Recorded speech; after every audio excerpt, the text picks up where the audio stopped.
Hey, good afternoon, good evening, good morning, wherever you are. It's Monday, or as I'd like to say, second Sunday. Y'all know I hate Mondays, except for this. When it comes to legal updates and true crime, well, I'll get up on a Monday for this. But anyway, thank you all for being here.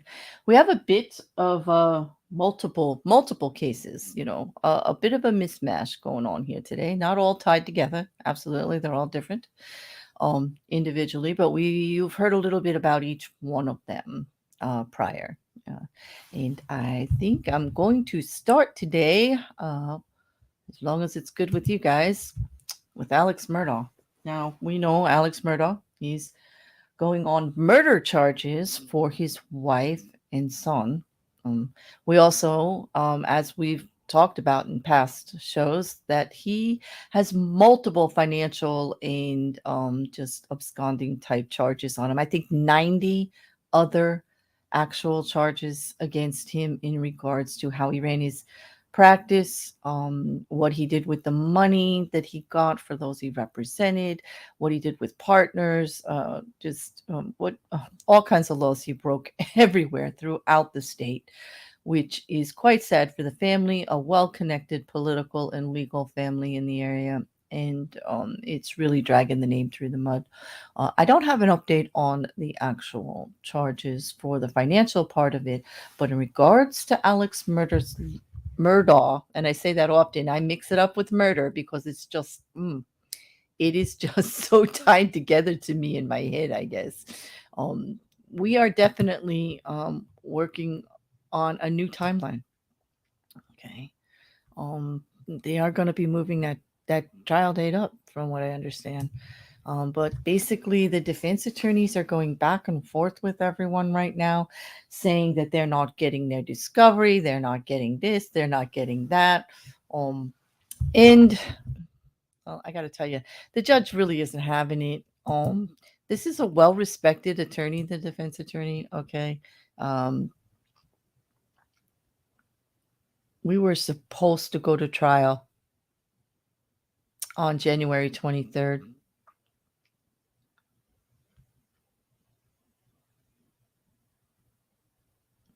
Oh, we are going to trial on January 23rd. They had set it farther back. Okay, they had set it for the end of the month on the 30th, and we're now a week earlier. It's going to be January. I apologize, January 23rd. There's a couple of things going on January 23rd. I've got all these notes on that date, so we're going to see what actually happens. But the Murdaugh trial for the murder, Richard Alex Murdaugh's trial for murder of his wife Maggie and his son Paul is scheduled for January 23rd. Uh, Judge Bentley Price of the 14th Judicial Circuit has signed an order stating that it needs to begin in Colleton County, and it's expected to go as late as the mid-February. So they're looking at least 4 weeks for the trial. Okay. There is a lot of evidence that needs to be presented. The witness lists so far are coming up. A complete witness list is not available yet, but just from mentioning in articles and therefore on who they're looking at and what they're doing, it looks like it's going to be extensive. Okay. They've also asked, the defense is asking for a lot from the prosecution, and it's been going back and forth. They're trying to claim that they don't get the exact discovery, because listen to this, okay? If you've listened to prior episodes of this series in regards to the murder, you know that we state often when that actually happened. The murder actually happened, the date and everything. I mean, it's in articles, it's everywhere. Okay. They even go forth and put out the time. Okay. But the defense is actually coming at the prosecution through motions, through the court that the judge actually has to do orders on, stating that you've not given us a timeline on the murder. You haven't said when he was supposed to have done this. Well, the judge wasn't having it. With a little bit of grain of salt in their order. They actually said, no, I'm sorry. You're not going to get particulars. You're not going to get anything else on this. You are going to actually present your defense as far as an alibi for the time of the murder, because that's what the prosecution is looking for. Like, why won't he talk to us about where he was exactly? Why won't he say? Why won't he contradict any of the evidence we have that he actually was on June 7th of 2021 at 8:44 p.m. exactly where we say he was, with his wife and his son, committing a murder with a shotgun and another gun. Okay. That was the property that he owned. There is conversations between the two of them actually alluding to getting his wife there and son. So why won't he say where he was instead, the alibi? He is denying putting forth the evidence, although they're saying they're going to actually submit it as evidence for the defense. They do need to let them know prior what they'll be submitting, but they're not. They're fighting that they don't have to say, and the reason they don't have to say is we don't know what date and time you're actually talking about, because you've never said so. Sorry, not sorry, the judge said. Everybody has said so. So get to it, which I found kind of amusing. Quite amusing, very amusing. They either don't understand or haven't read all of the information. Okay. Oh, there are witnesses who place Murdaugh all over the place and even say where he went after. Okay. There are witnesses that they're going to bring forward, and I guess they're just drawing straws. I mean, the defense does have to come up with a plausible theory about why it couldn't be him. Okay. But those motions have come forward quite fully, but I feel like they have given a good account. Okay, a good account of what they feel happened. Okay. But Murdaugh's lawyers, who happens to be a state senator, Dick Harpootlian in Columbia, South Carolina, and attorney Jim Griffin, they are claiming that they have failed to provide the time of the alleged murders take place, even though they have stated in all of the evidence that it was 8:44 p.m. on June 21st of 2021. I don't know what else they are actually asking for. It's a beautiful read. It's a beautiful read. And for those of you that like to read legal documents, we'll share the public document for you that has come out. And this is out. They're just motion to strike the alibi defense. Okay. For me, it was entertaining. Yes. Welcome, Wrecker. Oh, and hello, Charlie and Kim and Aaron. Thank you for joining us. I didn't see you guys come in. Well, yes, Wrecker, the evidence is quite overwhelming. I haven't seen it presented in the actual court yet. Of course, we haven't gone to trial, so we don't know what's going to come up and what's going to stand up. But what's been reported in news releases and actually in the filings back and forth, it does not look circumstantial. It looks evidentiary. Okay. And listen, the defense is even filing about how they get the evidence. They're going, yo, judge, we're not getting the discovery. We're not getting the evidence that they're going to use. And the judge says, but they transferred all the phone documents that you're asking for. All of that has actually been transferred already. And it's more like, but it's in multiple folders upon folders upon folders. And it's like a whole bunch. And so we got to really look into the details of it to figure out what they're doing. What do they want them to hand it to them on a silver platter? Oh, yeah, this is actually what we're looking at, because this particular phone message might be troublesome. I think they want, it's almost like they want the prosecution to do their work for them. But hey, I digress. They got their client right there. Ask them, what communications have you had that might be troublesome, that we could drill down this multiple stuff that we have to look through? Could you kind of talk to us a little bit about this? Maybe that would help. But I don't know. Actually, the judge is seeing it for what it is: stall tactics. Okay. Stall tactics. This is a very, very busy defense attorneys. Okay. They are up to their wazoo in things that they need to take care of. And to me, it just reads, I am just grabbing at straws here. Like, what do I know? I'm not there. Okay. I'm not a lawyer and I'm not a paralegal. I have no idea. I'm not even a mind reader. Okay. But to me, it looks like stall, stall, stall. Let's see if we can get, like say we don't have enough, and let's see if we can get a stay or a continuance. Or though they're not actually filing for one yet, but they are trying to strike out evidence and things like that. Which isn't going. The evidence has not been stricken out. Okay. Actually, in this particular case, okay, they're actually not only getting a new date. You know that he's filing he has 90 financial, not only financial, but I forgot to mention that there are also drug crime allegations against Murdaugh, that are also going to come forward in 2023, after this first one. Okay. The judge for this case is now Judge Clifton Newman, and he's trying to hold it forward, very well as far as to move it forward. He definitely wants this case to go forward in January. Okay. The other thing that happened that was not very pleasing to the defense is that the state is going to be able to perform further DNA testing.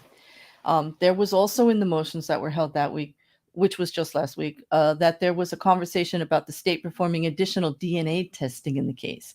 The defense had argued that there is evidence of possibly unidentified DNA found underneath Maggie Murdaugh's fingernails, and neither of the victims' clothing were tested, something the defense team wants done so they can compare the results against DNA of who they claim another suspect to be, Curtis Eddie Smith.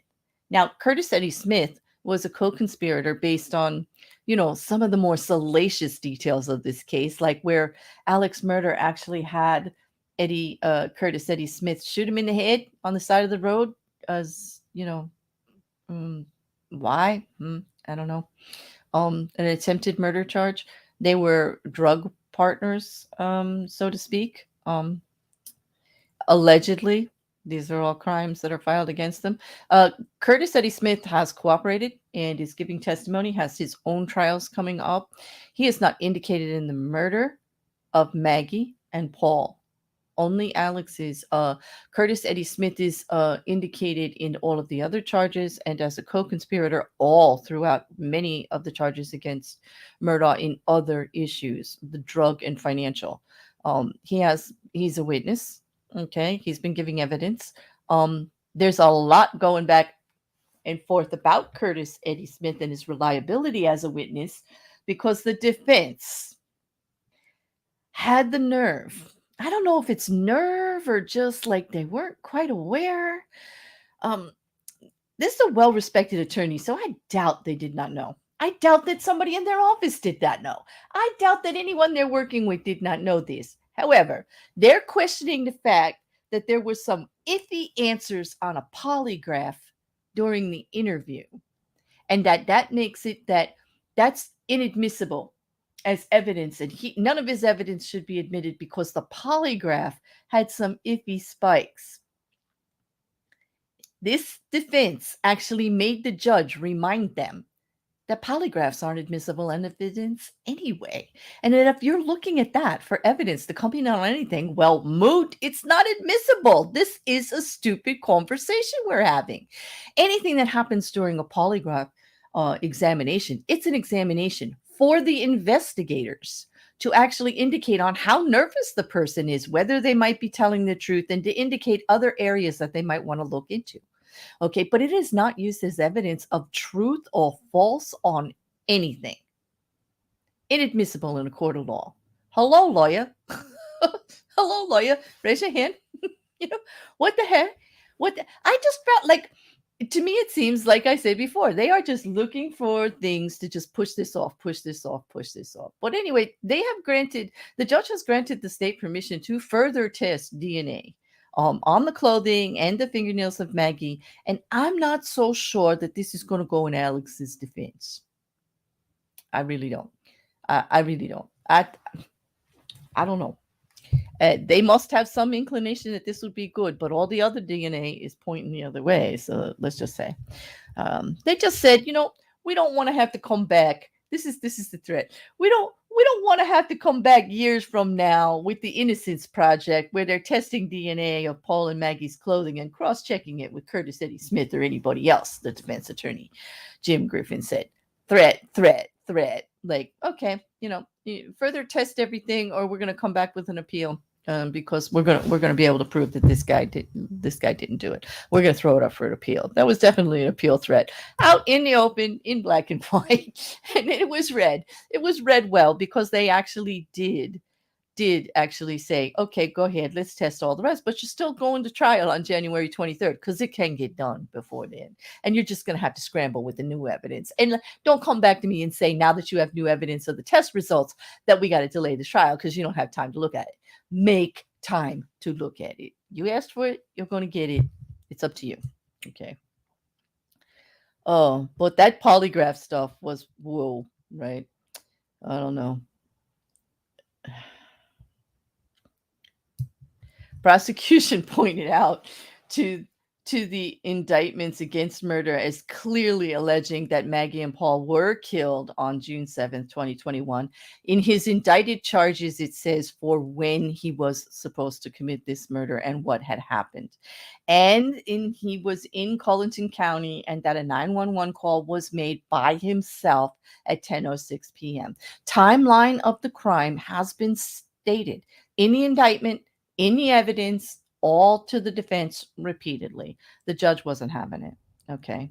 The state also, in their defense of the lack of information being turned over, said that they have turned over 206 gigabytes of data representing thousands of pages and an additional 470 gigabytes of information on an external hard drive to the defense. They started to give all of that evidence way back in August. Okay. And that was the first morning after Judge Newman sent the signed protective order to them in order to make sure that evidence is filed under seal and that they get it promptly and that that evidence itself is not put out. Okay. So discovery was granted, discovery was issued, and they did receive what they asked for. The judge, even though they were going back and forth, even though some of it seemed trivial, he ended the actual hearing on discovery, on the motions, on all the what I would call pretrial BS that's going on right now. He said this was a pleasant and reasonable conversation, but of course, as usual, at no time during this conversation did counsel mention the defense was going to file an aggressive and misleading motion to compel just one day later, the state said. And you know what? They did. They actually are trying to go with what they said anyway, against what the judge says. But Murdaugh's trial is still going forward for January 23rd. The judge did put the order out, did change the date, did order the DNA, did say that there would not be any bill of particle coming to them, did indicate to them that, yes, you do know when the murder happened, you do know what he's being accused of, read the indictment, basically, quote unquote, read the indictment. The saying that most of the motions were without merit because the state has already provided discovery far in excess of what is technically required. They're meeting the law. Okay. And, and although they do realize that due to the complexity of the case, it is essential that the defendant be given adequate discovery and have his adequate discovery rights upheld to ensure that he is fully prepared to the extent of the charges against him. But it does not believe that the state is withholding. The parties have been in touch with each other, and I do not find any lack of diligence on the part of the state in complying with discovery, quote unquote, from Judge Clifton Newman. So they're not going to get this. They're not going to get this denied. No, not at all. And just, let's see. One last reminder.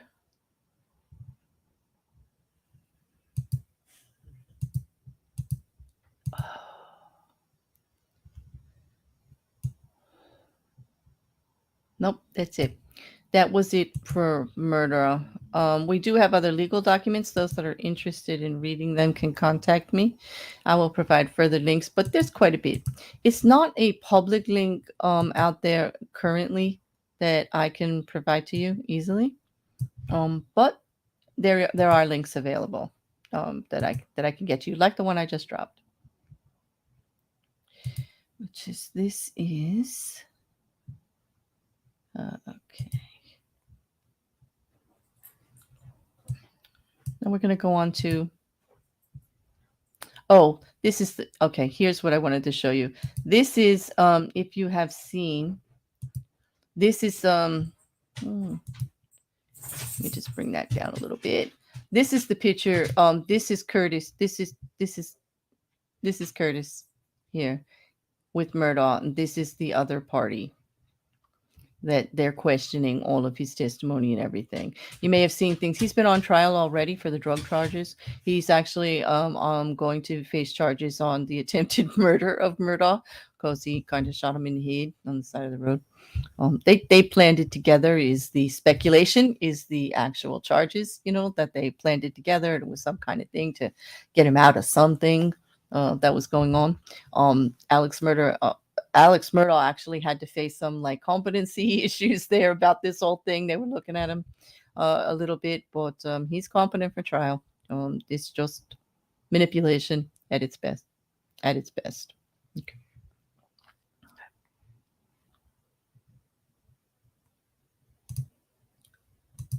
Okay, we're going to move on to the next one. That's it for Murdaugh.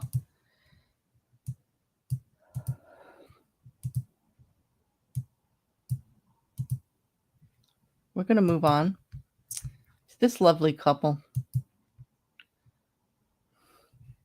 Yeah, snarky. Yes, I am. Lori Vallow, as prior conversations we have had, has indicated she again is going through a mental health evaluation to find competency. She's had another episode. The defense attorneys came forward and said she was not able to go through with the trial that is scheduled also for January, and that she needed a new evaluation. Now, what happened here is, although there is a suspension on Lori's side while they actually look at her mental health, Chad Daybell's side went forward and asked for a stay and a continuance, and it was denied. In other words, the trial's still going forward, whether she can show up or not. Okay. They have not severed these cases. Both sides have asked for a bill of particulars, and what that is where the state actually lays out everything they have on you and how they're going to present it.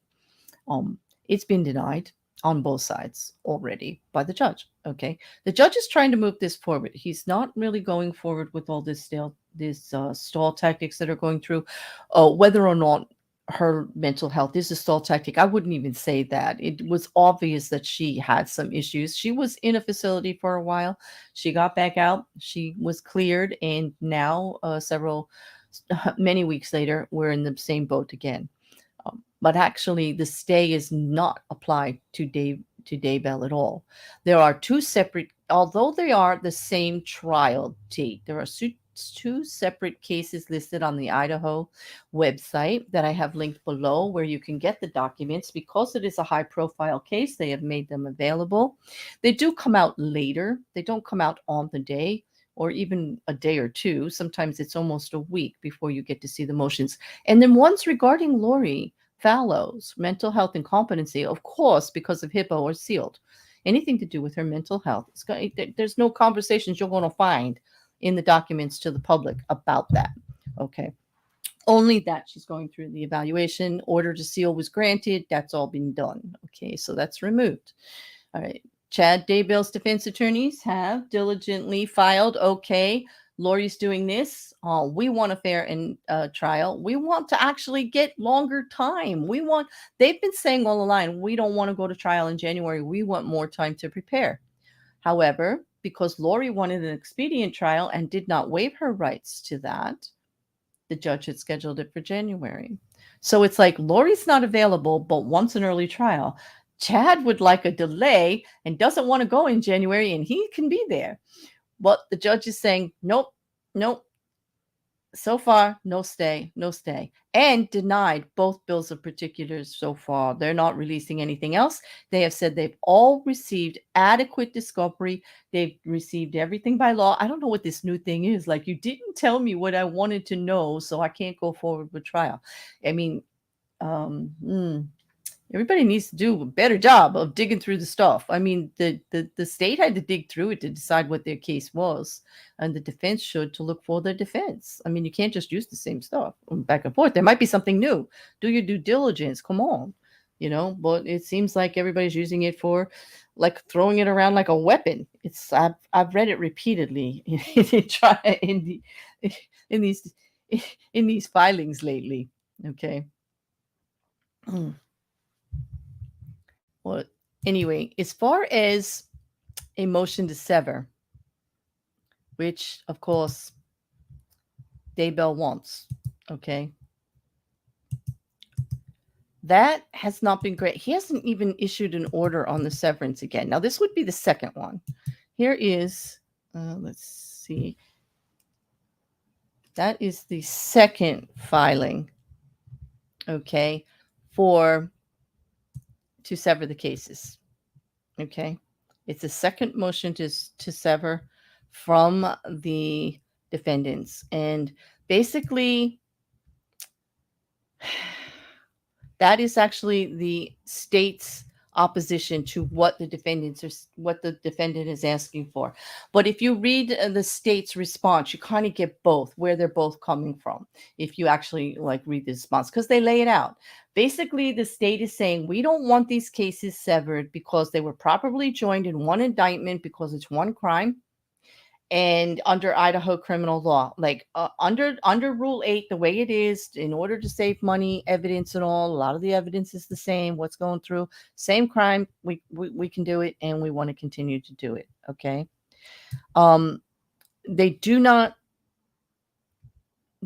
feel that any prejudice to the defendant will happen because they're joined together. They say that Lori's mental health right now is just being figured out.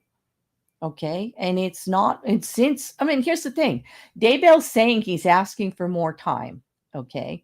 But he wants the case severed because he's not going to have his rights on a speedy trial or anything, because Lori is currently under evaluation, but that doesn't work either.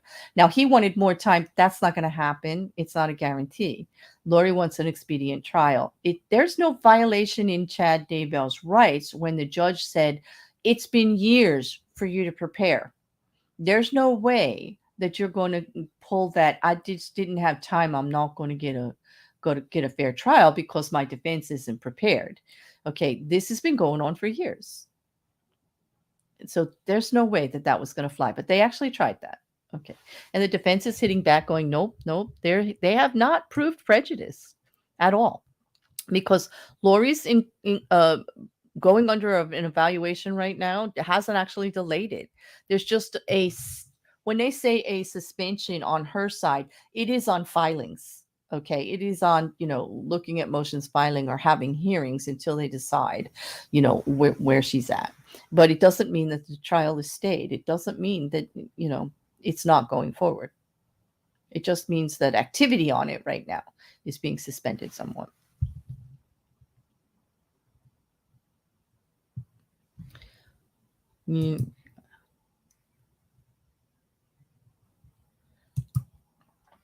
They're going to have to put together a geological survey if they want to find Lori's sanity.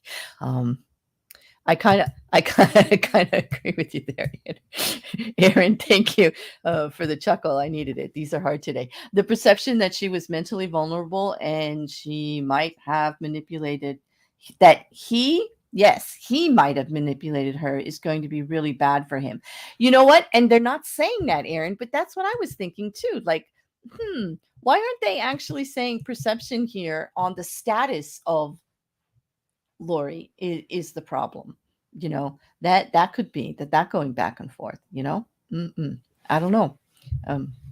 It's curious to me. It really is. But I don't know. I don't know what they think they're going to get about it. But anyway, Chad actually was at the motions hearings, when uh, over there in Fremont County. He was there last Thursday morning. Okay. And, the motion to to continue the trial, okay, um, is granted. Okay. Although matters in Lori's account are suspended, the judge denied a continuance for Chad Daybell.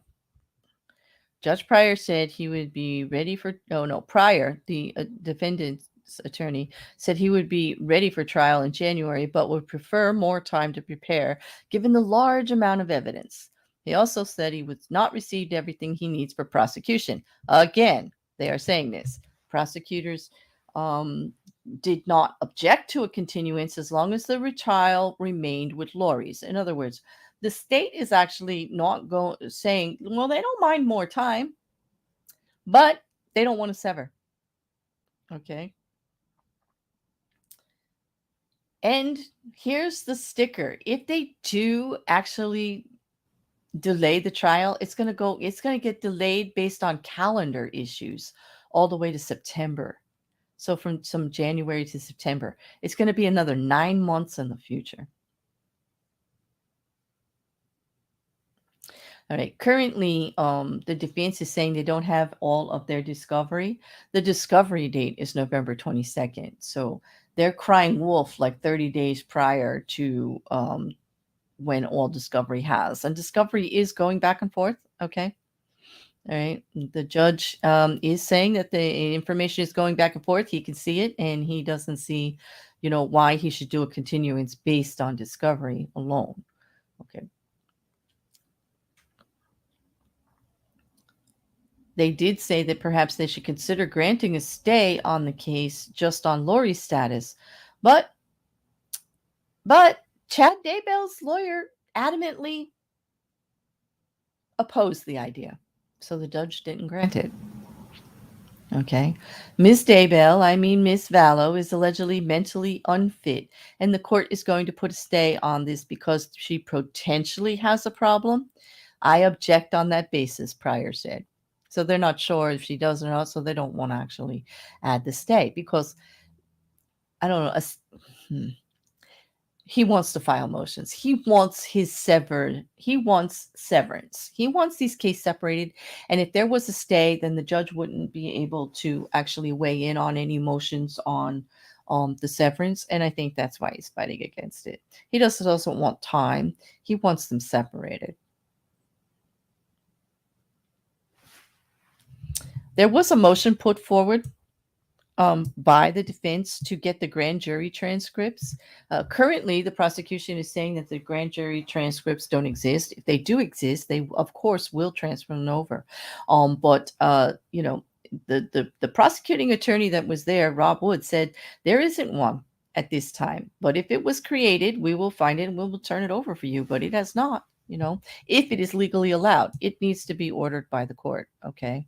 The bill for particulars, as I said, was actually denied. Prosecution did object to the motion, arguing that the indictment itself lays out why Daybell is being charged. And that was the same thing in the Murdaugh trial, right? That's what the prosecutors say. In our indictment, we have told you exactly what we think they did. That's why we're charging him. That's all you're entitled to. They claim that it was really a creative advocacy effort on behalf of both defendants to try to get all of the state's theory of the case. And they're not wrong. They called it the way they see it, and Judge Boyce kind of agreed. He denied the motion on the grounds that there is no basis to have a bill of particulars prepared that is just making the other side go through hoops and take some time, that it's not necessary. You have all of the information already that would be provided in a bill of particulars. You don't need it twice. In other words, it's like, here's all the boxes of evidence, but here's this piece of paper that lays it all out for you. They wanted the state to do all the work for them and hand in the piece of paper. It doesn't work that way, In the end of all of the motions, everything was heard, everything was denied, as I said, as far as what the defense asked for, except for the sever. The sever was not read yet. The sever was not decided on. Boyce wanted to take a little bit of time, and he said he'd get back to them in a couple of days. Okay. He was going to get back to them. He wants to kind of hear what's going on first.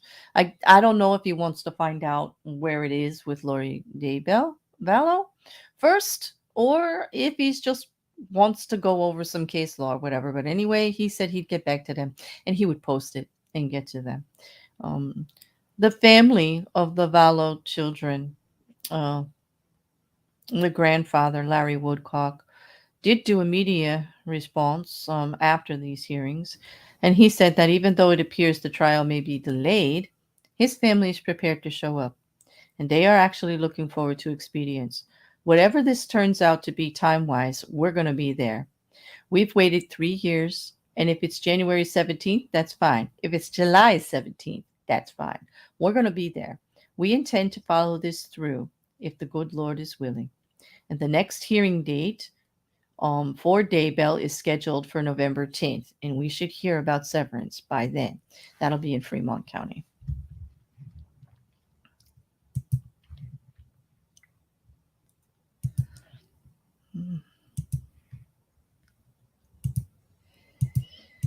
Give me a second while I close up some of these extra windows.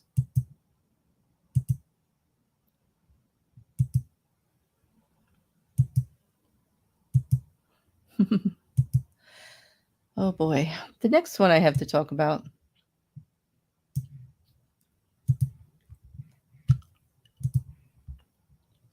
was one we just did recently. The Stockton serial killer. The Shadow Stalker. Okay, the Shadow Stalker here, Wesley Brownlee. Okay, he was actually indicted. Okay.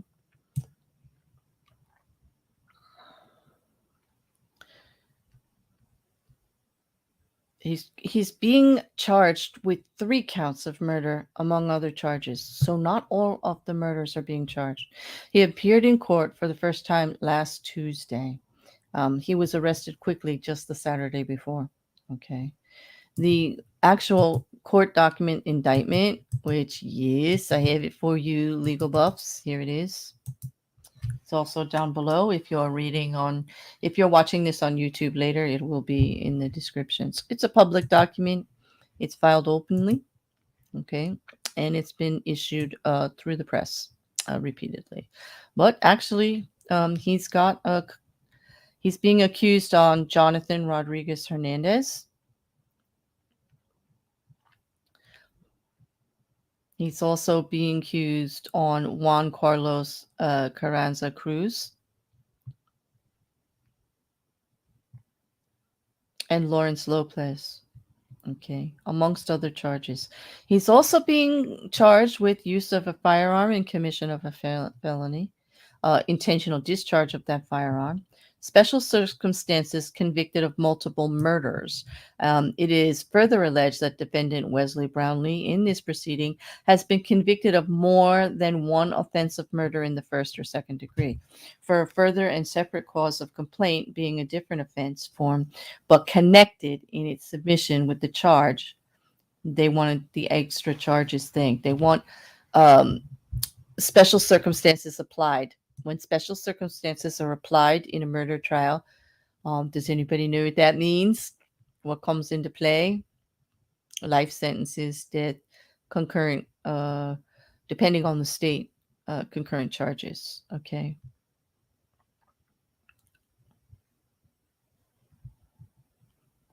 They said it was illegal for him to have a firearm of any type. He's got all kinds of charges on that too. They actually are saying that, some of the articles are saying that it was a ghost gun that he was used. The police have said there are 6 serial killer victims. 3 have been charged. Okay. He was arrested on the 15th, charged on that following Tuesday with 3 of the murders. Okay. He's also got 1 count of felony possession of a firearm and 1 count of possession of ammunition. He's also under investigation in connection with with those other fatal shootings of the 3 other men, but at this time they are not charging him with their murders. They are not charging him with the attempted murder of the woman that escaped. Okay. Most of these took place in Stockton, as we had said. Okay. The reason they're calling it a ghost gun is because a convicted drug offender is barred from owning a gun, and he allegedly used a ghost gun to carry out the slayings. Okay. A ghost gun is maybe one without a filing on it. Okay. I don't know. I'm hoping Aaron or someone could actually tell me um, why they're calling it a ghost gun. Is that the term because it's not identified? Okay. The gun was the one that they showed in the picture before. Generally, firearms manufactured by licensed companies are required to have serial numbers, usually displayed on the frame of the gun. That allows officials to trace the gun back to the manufacturer, the firearm dealer, and the original purchaser. Okay, here we go. Ghost guns are often assembled from parts of several weapons. Okay, I see it now. And can be difficult to trace, which is what I thought. All right, yes, the serial number filed off. Some are sold in do-it-yourself kits, and the receivers are typically made from metal or polymer. So, in other words, these kit guns, we've had a couple of other cases where somebody ordered in a gun and assembled it. Ordered 2 of them in and then used one and not the other. Okay, I see. Okay, so that makes it more difficult. I guess they don't get registered the same way. I don't understand how you can sell a ghost gun kit like this in parts and without it being registered. I don't know. Anyway, the Biden administration I know is working on actually making it that these part kits have to have serial numbers, so this can't happen. They're actually saying that they need to have serial numbers because they do assemble a gun and a gun needs a serial number. Okay. So that's, at least there's some legislation to get rid of this loophole, but I don't understand. Okay. Anyway, Brownlee is scheduled to return to court on November 14th for further arraignment. They, of course, at that time, we'll see if they're going to be what they're going to go as far as the other murders involved. He's only now indicted on the 3 of them. Okay. And we've heard that there was those articles that came out on the woman who he attempted to murder but survived. And I guess it depends on the evidence on what they're going to be able to charge, whether she can be a witness, whatever. But there was a lot of press already on it. There's a lot of press on the other murders also. So I guess it's going to be on solid evidence. I mean, as a prosecutor would rightly do, you don't want to bring forward a case that's weak. And apparently, maybe they want to make sure it's solid. And they're coming forward with these 3, which means they've got good solid evidence on that. And yeah, Charlie, ghost guns are unserialized. Thank you. Yep, they are unserialized and often sold in kits. Thank you, guys. Most black powder weapons could be considered ghost guns. And if I'm correct, Jin, those are those things where you turn a tube into a deadly projectile emitter, so to speak, using gunpowder. Yeah. Okay. Well, that's when we have that. I have one more for you. Are you ready? I mean, do you have any questions on Brownlee? Or before I continue with the last case, I didn't even ask you on Murdaugh or Vallow-Daybell if there were any questions that need to be addressed. Let me just go back and look in the chat. Forgive my due diligence here, people. Aaron, you're right. This thing about the bill of particulars is really annoying me because it's kind of like if they have charges, then the particulars will get laid out during the prosecution phase and the creation of the jury instructions. Exactly. If they have issue with anything like that. But I don't understand, And he said, because they sound like they're dumb. Yeah. Yeah. Yeah. I do. Okay.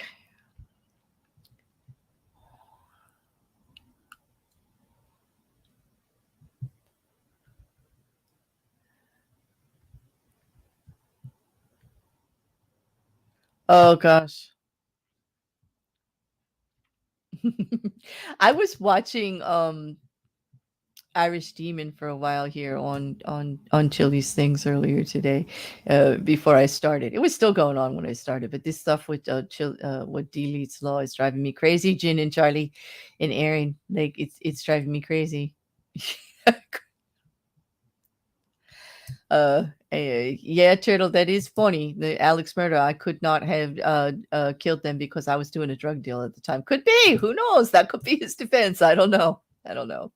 Okay. I know you. Okay, sorry, Aaron. I know that you, of course, have plenty of legal documents on the case you're working with, but some people might want to. And hey, George, I didn't see you sneak in. Thank you for joining us. All right, back down to the bottom. Yeah, the chili stuff is mad, eh, Uncle Nath? Thank you for being here. And yeah, I agree. It's giving me like a twitch in my eye just thinking about it. Like, I don't know if I want to dive in or not. I don't know. I don't know. Should I put up a poll? I have no idea. Is it worth the excessive headache medication that I'm gonna have to take? I mean, what do you guys think? I mean, this guy is a hot mess. Yes. Okay, we are done with this gentleman. All right, I'm gonna say a bad word. It's not the one you think.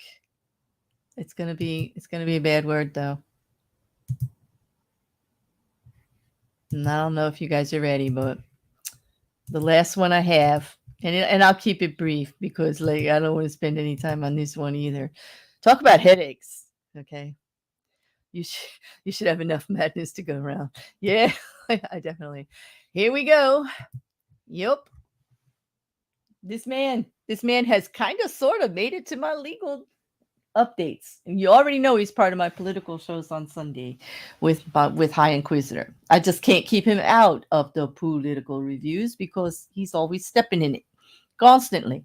Well, he stepped in it quite a bit in New York. We know that we have a civil suit against Trump and his organizations for $245 million by the district attorney there, who says that their regular business dealings alone have robbed the state of millions and millions in untaxes. Well, here is the actual legal criminal case that is bringing all this to light. Okay. The Trump organization itself is being sued by the state based on bad business practices. That gentleman right there, Weissman, who is the CEO, basically the allegations are that the way that they document their money and everything, that they're just playing give rob from Peter to give to Paul. They're not documenting it right. They're miscategorizing it in payroll, in perks, in everything. Just to give you a little insight into the kinds of things that they are accusing them of.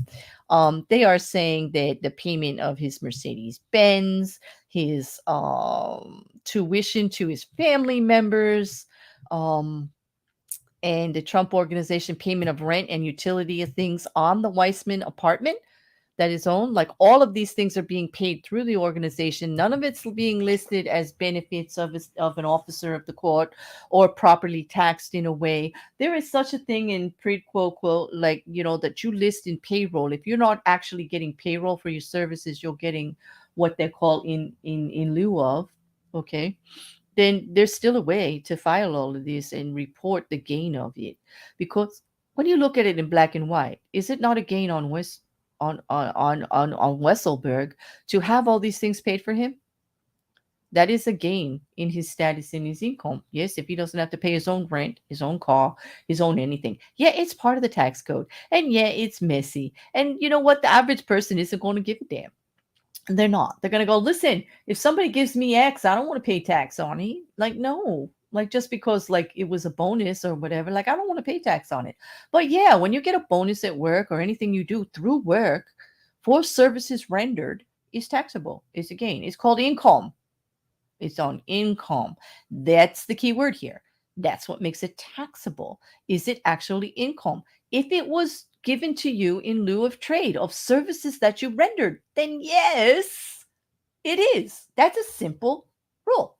A simple rule that a really experienced accountant business manager like Wesselberg should know. But anyway, he also is accused of keeping really good records. Yeah, I thought I thought that was pretty good. He's actually accused. They're out there in the press everywhere going, the reason that this is going forward and being documented so well is that man keeps excellent spreadsheets on where the money goes. They laid it all out for everybody. He's really good at his job, and I commend him on that. But when you have to do it the way that your representatives say, for the company that you work, well, there could be some shenanigans. And they also fought tooth and nail for years. Like, this has been going on for so long. The state of New York has been trying to get a hold of the tax returns of one Donald J. Trump and his organizations for years because they knew something wasn't right. They knew it, but they needed them to prove it, and they needed those to prove it there, and then they needed to open it up to get the books. And then once they got the books, lawsuit. Definite. Donald Trump is getting hit by New York on both sides, civilly and criminally. His family's getting hit because, as I have here, Ivanka and Donald Jr. are all members of the organization all throughout, everywhere. They hold weighty seats and are chargeable. Okay.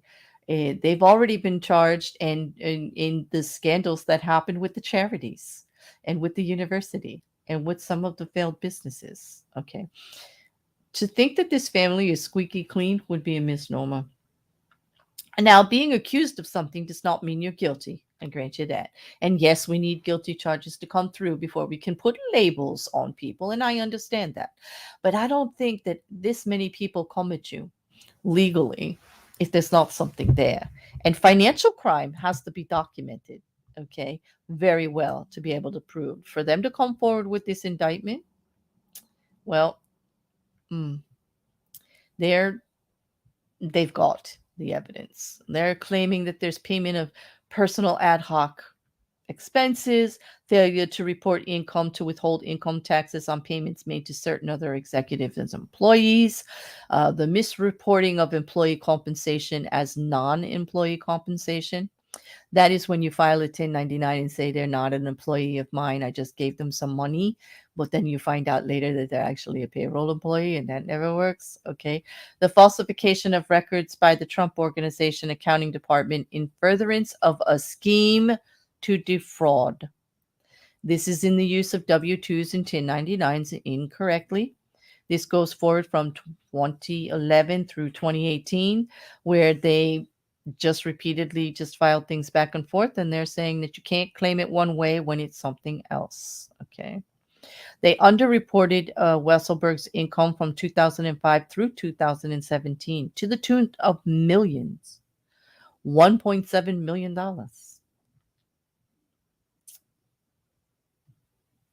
That's a big number. Okay. And they're going for the Wesselberg fact because, what do? If you can't get Donald Trump to talk to you, go to your other people. They then go forward and list the overt facts from, the Trump Corporation, things that have done, and they've got like 12 of them listed. On the third count, they're actually accusing the defendant, Alan Wesselberg, who's the second defendant of the CEO, of grand larceny in the second degree, stating that during a period from April 5th of 2010 to on or about April 27th of 2018, that he stole property from the United States Internal Revenue Service, and the value of that property does exceed $50,000, and he's chargeable as grand larceny. On the fourth count, criminal tax fraud in the third degree for the same. Criminal tax fraud again, fifth count in the same degree. Okay, criminal tax fraud in the third degree again for another count, number 6. Number 7, tax fraud in the fourth degree. The eighth count, offering a false instrument for filing in the first degree. In other words, submitting documentation in your defense of what things were, and it was all lies. Okay. He sent a written instrument a 2014 New York resident income tax return contained a false statement and false information with the intent to defraud the state in any political subdivision. He submitted it on his own. He filed because he's not reporting it either. Ninth count, offering a false instrument for filing in the first degree. Offering a false instrument for filing in the first degree on number 10 and 11. And falsifying business records in the first degree for number 12. For the 13th, again, filing business records in the first degree. Falsifying business records in the first degree again for 14 and 15. And then they're done. 15 counts. Okay, 15 counts to the Trump Corporation, the Trump Organization, Trump's Payroll Corp, and the Trump Organization in total, and Alan Weisselberg. Yep. But this doesn't look good because he is actually the attorney for, not the attorney, but the accountant, the business manager, the CEO for so much of the business that gets done by Donald Trump. This was bad news. And I'm trying to keep the glee out of my voice. I hope you noticed. I'm trying to be fair here, but those are serious financial accusations. And that trial started today.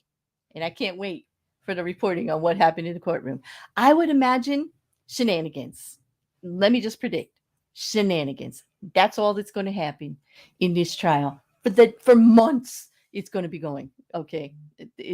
I don't see this going quickly. It took a lot of time to get here. Okay. Can I just give you a little peek into it? Day one on this trial, Michael Cohen is testifying. Yep, Michael Cohen. Remember Michael Cohen? He is actually been accused and was actually found guilty in doing his time and all of that for helping facilitate some payoff to people to keep them quiet or whatever. Actually, handled the money, gave the check over, witnessed, cashed things, got payment for deeds, and then testified against it. And he's witness number one in this trial. This is going to be a little bit good. Yeah, I see you, Uncle Nath. Yeah, let the joy out. I'm trying not to because it's legal. Like, I want to see. But Michael Cohen being there on the first day, like, I hope the transcripts are available. Like, come on, New York. I know it's criminal, but could you give me a peek? Give me a little bit of a peek. Okay, just a little bit of a peek. For those of you that want the actual indictment, here you go. If you want to be so bothered to read all of that legalese about all of the things that need to happen, or what they're actually being accused of, all those lovely 15 charges that are up there against the organization, all financial in nature. But hey, yes, I know we need those transcripts. Always create for, like, if you hear anything, you let me know. Anybody hears anything about the transcripts for this particular trial, like, hey, I'll put you on the team. We'll work something out. I will report it if you get, pro quid quo, whatever. If I end up paying for them, I would definitely report it because I don't want New York coming for me, although I'm in New Jersey. But anyway, they talk. I wouldn't want them anywhere near me. Okay. They're serious. And this is, we always knew there was a little something there. I'm on the East Coast, so there's always been rumblings about how he does business in his organization. They've been fighting back and forth. So I don't want to say he's guilty until they actually prove this stuff. But it is true that the DAs, the current one, the previous one, the one before that, the one before that, and the one before that, were all looking into him.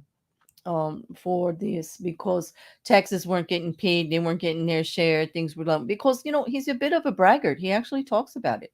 He says he'll use any loophole available and it's legal and he'll do it. But then if you don't do it right and they catch you anyway, well, oh wow, you prodded the tiger. You got it coming for you. Yeah. So there you go. But on that, I'm going to end this Monday update. There will be 2 more updates this week legally. We are going to be doing the Masterson trial. So we will be doing that at Wednesday at 4 o'clock and on Friday at 4 o'clock. We'll be covering the days and what happened during those days. And hopefully, maybe I'll add a little of this if we find it on an update. But definitely on Monday, I'll try to give you a recap of the week. If there's anything else you want to keep up to date on that's going on in the trials, for the Brooks case, I know that that's hot, and I know y'all might be checking into that. But you know what? That's everywhere, and it's just too damn funny. It's like a joke. Like I can't even cover it seriously. I will just say this about the Brooks case. I wish the judge didn't argue with him as much because I really do believe that Brooks is just baiting her to just do something wrong. And she does have a fine line to keep here, and I think she's doing okay with it. I really do.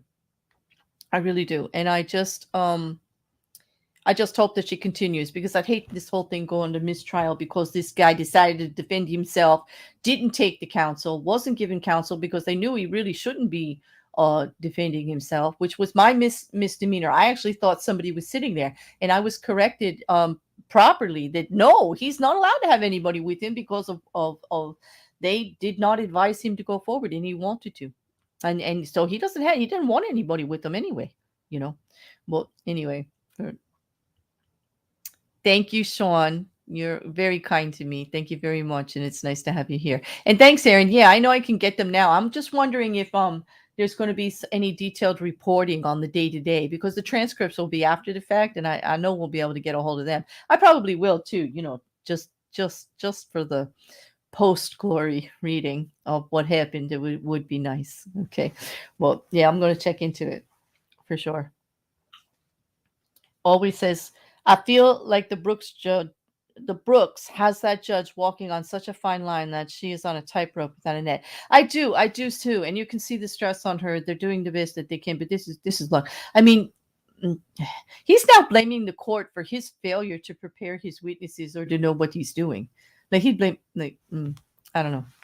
Anyway, I got feelings on it, but I don't really, personally, I'll talk to you guys privately about it, in Discord or somewhere on Twitter or anything else, or in my DMs if you want to discuss it. But I don't want to make it the show. It's everywhere.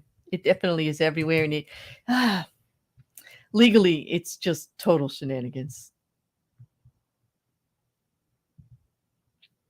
Oh, I see that, Aaron. I'll have to check that out. I wonder if New York is doing that for money. That would be wonderful to see if it's for an extra fee done same day. That'd be very interesting. But on that, I'm going to hit the intro out. I'm going to actually take those guys off the screen. Say, have a great day, guys. Do the YouTubey things like comment, share. If you haven't subscribed, give it a whirl. You'll at least get notification. No harm, no foul, right? And we'll see you all during the week. Have a great one.